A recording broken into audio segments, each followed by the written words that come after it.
এক ঘন্টার চেষ্টায় নিয়ন্ত্রণে এসেছে গুলিস্তানের সুন্দরবন স্কয়ার মার্কেটের আগুন। ফায়ার সার্ভিস বলছে ৩ বছর আগে ভবনটিকে অগ্নি ঝুঁকিপূর্ণ ঘোষণা করা হয়। এমনকি মার্কেটের ভেতরে নেই আগুন নেভানোর কোনো ব্যবস্থাও। এতে আগুন নেভাতে বেগ পেতে হয়েছে তাদের।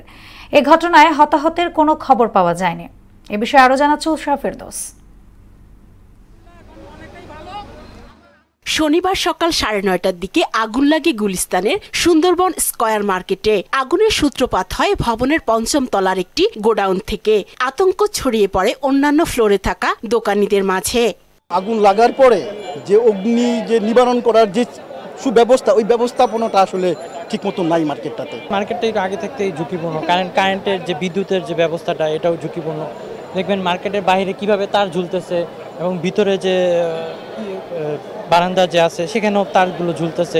যেভাবে পারছে কারেন্টের তারগুলো টানছে এভাবে।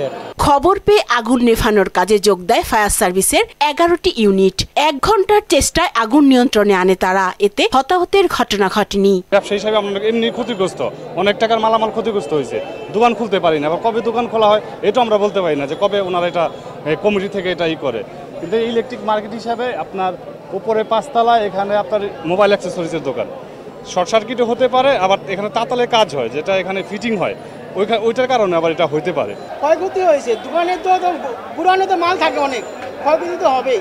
ফায়ার সার্ভিস অ্যান্ড সিভিল ডিফেন্সের সহকারী পরিচালক কাজী নাজমুজ্জামান জানান, ৩ বছর আগে সুন্দরবন স্কয়ার মার্কেটকে ঝুঁকিপূর্ণ ঘোষণা করা হয়। হাজার হাজার দোকান ছিল এবং উপরে গুদাম ছিল, অনেকগুলো গুদাম ছিল, কিন্তু ফায়ার সার্ভিসের সঠিক সময়ে সঠিক সিদ্ধান্তের কারণে অনেকগুলো দোকান রক্ষা পায় এবং বড় ধরনের ক্ষয়ক্ষতির হাত থেকে রক্ষা পায়। এই মার্কেটে ফায়ার সার্ভিস সিভিল ডিফেন্সের কোনো সেফটি প্ল্যান নাই এবং বারবার আমরা নোটিশ দিয়ে যাচ্ছি, কোনো অগ্নি নিরাপদ ব্যবস্থাও নাই। আমরা প্রতিবারেই কিন্তু এই বিল্ডিংটাকে আমরা একবার অগ্নি নির্বাপনের ঝুঁকিপূর্ণ ভবন হিসাবে চিহ্নিত করেছিলাম। ভবনটিতে অগ্নি নির্বাপনের পর্যাপ্ত ব্যবস্থা ছিল না বলেও জানান ফায়ার সার্ভিসের এই কর্মকর্তা। উষা ফেরদৌস, মোহনা সংবাদ, ঢাকা।